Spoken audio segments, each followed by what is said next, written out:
Creating local adjustments or masking inside Lightroom is one of the most powerful and useful tools as a professional photographer. I use masks on almost every single one of my photos. They're very useful for brightening, darkening, and even adding in saturation to specific parts of my image.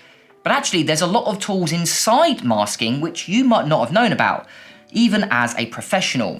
So today I'm going to be sharing with you my top 5 hidden Lightroom masking secrets that will hopefully transform your next image.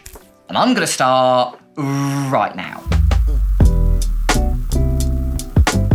Now, the first hidden tool that I want to show you inside the masking panel is actually the AI masks around both portrait and landscape photos. And they're just getting better and better. And in fact, Adobe have just added a whole range of new landscape AI options that you can use in masks. And not a lot of people actually know where to find it or that it even exists. Now, I'll show you a portrait photo and then I'll show you the landscape version. So this is the portrait photo that I'm going to be using in today's tutorial. If we head over to my masking panel, now you've obviously got AI subject, you've got sky and background, but you've also got this section at the bottom called people. Now this will only appear if you've got a people in the photo, but if you go ahead and click, you can create sub-categories or sub-masks depending on the area that you want to select. So for example, you can select the entire person, but you can also select face skin, body skin, eyebrows, you've got iris and pupils, teeth, lip, hair, and it all breaks it down accordingly. And this will change depending on the type of photo. So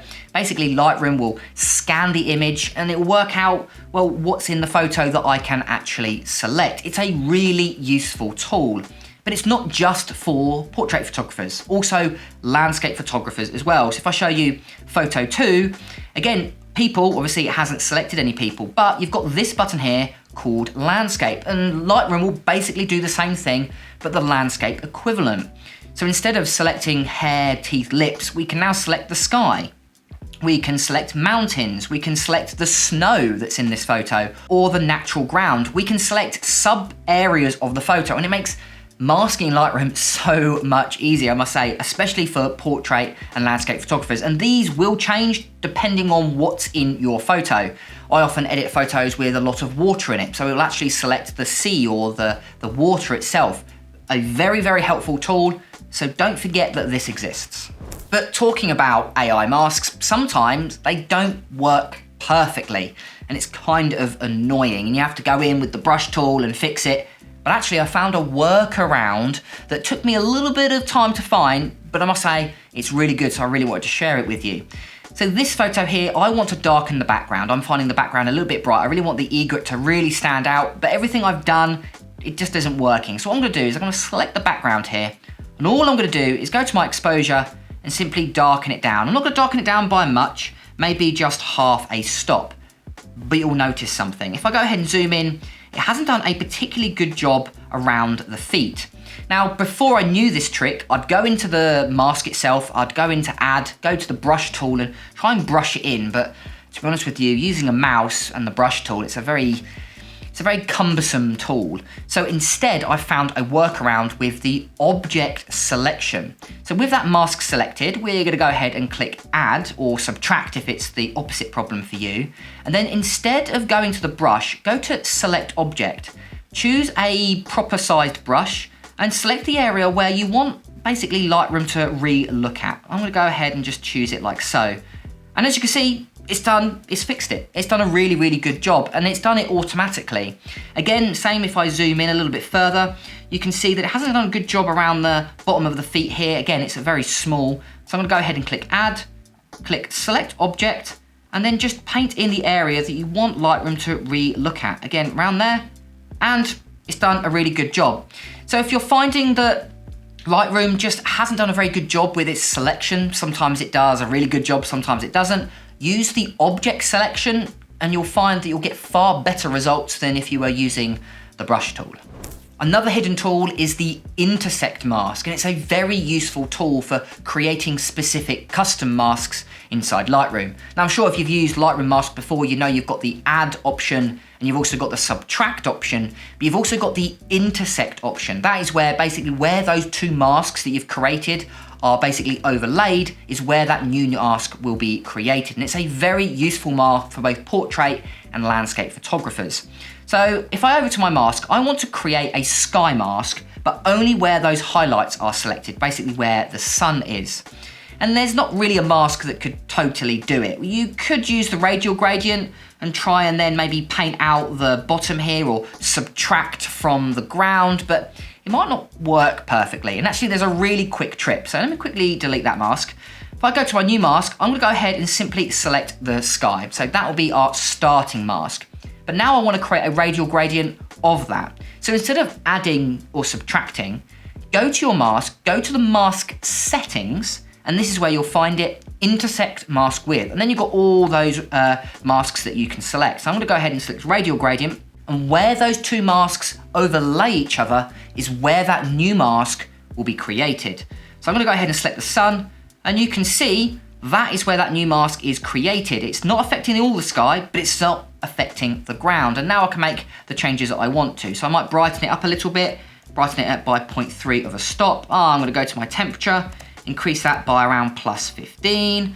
And then I'm gonna go to my clarity here and drop that down by -30, softening out those highlights there. So the intersect mask is as useful as the add and subtract, but it's hidden inside Lightroom. So again, don't forget that tool. Now, so far we've talked about the AI selection tool and intersect mask, but one of the most basic masks is the brush tool. Now, if you're using a trackpad or a mouse like me, the brush tool is probably the most cumbersome tool inside Lightroom. But actually, it does have a few uses that makes it a very useful tool if you're using a kind of short or keyboard shortcut, as it were. So take this photo here as an example. What I want to do is kind of add a little bit more glow to the lights here. This is shot Millennium Bridge of St. Paul's Cathedral, one of my favourite locations in London to photograph at night. So if you go over to my mask tool, I'm going to go ahead and use a brush. Now, if I try to paint it in, it probably wouldn't work very well. But what we can do, if we want to draw perfect straight lines, simply hold down the Shift key, click, and then click again, and where those 2 points match, you'll create a new mask. So I'll quickly show you in the sky here. If I, let's say, click and then hold down Shift and click again, it's drawn an absolute perfect straight line, something that just isn't possible if you're just using a mouse or trackpad. But not only does it create a straight line, if you change the size of the brush from point A to point B, it will also change it according to its size. So for example, let me restart that again. Let's select a new brush. If I make this brush really small, and then if I make it really big, hold down Shift and click, it actually will change that brush size according to its size between point A and point B, which is exactly what I want to do in this photo. So I'm gonna create a new brush. I'm gonna make a nice big brush on the left-hand side, click. Now I'm gonna go into the center of this photo, hold down Shift, and then click again, and you can see the brush is getting smaller. Then, again, I can go big again, click again, one more time, and I've created this kind of cone-shaped mask or double cone-shaped mask, which is exactly what the shape of mask I needed. Now you could have done this by adding and subtracting linear masks and radial masks, but that would take a load of time. Using the brush mask and simply holding down Shift, it's a way easier process. So I would probably brighten it up slightly, maybe make it a little bit more blue, might increase the saturation, and then again, I'd probably go to my haze and decrease the haze a little bit there. Really simple. If I show you the before and after, really simple, and I used the brush tool. So if you are struggling with the brush or just finding it a not very useful tool, because to be honest with you, that's something that I did, hold down Shift, totally changes the power. And now I think it's an overpowered tool in Lightroom. And very similar to the brush tool, we can do the same when using the gradient masks inside Lightroom as well. I struggled trying to get perfect circular masks until by accident one day, again, I held down Shift and I realized I can make a perfect circle radial mask or linear mask. So if I go ahead and go to my masks, let's say I want to create a linear gradient. Well, if I wanted to try and make it straight, it kind of can be quite difficult. We'll simply hold down Shift and it locks it at 0 degrees or 90 degrees or 180 degrees if you want to flip it upside down. Really simple. Doesn't matter where you move the mouse. So for example, if I let go, you can see it moves around.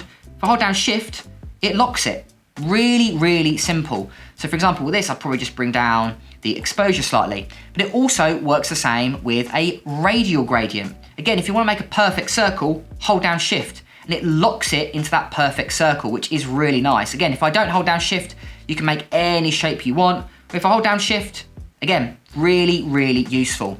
So if you're finding you want to make a perfect circle or a perfect straight line, holding down Shift works really well. So with this photo, I might bring up the exposure slightly, maybe bring it up by, let's say, half a stop. I might add in a little bit of color to it by changing the temperature. And again, I'd go down to texture, clarity, and dehaze, probably drop those down by -20 overall, creating that nice soft look. And again, I can move it around. Yeah, I'm pretty happy with this photo. So hold down Shift changes how you use the linear and radial gradient as well as the brush tool. And hopefully just one of those tips, those hidden tools that I found in Lightroom Masking, you can add to your editing workflow. Thank you to all of my YouTube members that are currently supporting the channel. If you guys want to support the channel and get some awesome perks, including free Lightroom presets, then make sure to go ahead to the link in the description. I've been James for Photo Fever, and I'll catch you guys next week.